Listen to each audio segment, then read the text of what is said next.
আরে পটল, সত্যিই তোমার জবাব নেই। পটল চিংড়ির দরমা ভাজা আর আস্তে তো দইয়ের মধ্যে ফেলেছি, তাতেও তোমার জবাব নেই। চলুন তাহলে দেখে নেই দইয়ের মধ্যে পটলকে ফেললে কেমন টেস্ট হয়। তাহলে সবার প্রথমে পটলের খাপসারা খাপসারা শোকলা ছাড়িয়ে ছুরির সাহায্যে ২-৩ জায়গায় চিড়ে নেবো যাতে মশলাটা প্রপারলি যায়। এরপর ১০০ গ্রাম দইয়ের মধ্যে হলুদ গুঁড়ো, শুকনো লঙ্কার গুঁড়ো, গরম মসলার গুঁড়ো দিয়ে ভালোভাবে মিশিয়ে নেবো।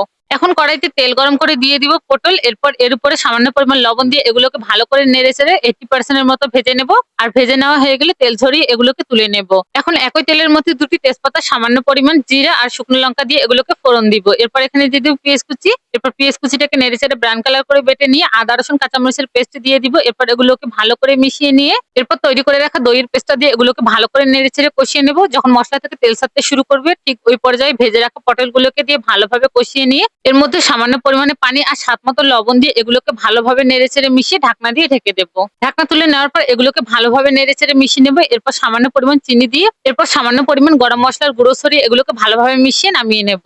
এভাবে একবার দই পটলটা তৈরি করে দেখেন, টেস্টের গ্যারান্টি আছে একেবারে পাক্কা। অনেক ঝুট ঝামেলার কারণে কিন্তু ইদানিং রেগুলার ভিডিও পোস্ট করা হচ্ছে না। ইনশাল্লাহ কালকে থেকে রেগুলার ভিডিও দেওয়া হবে।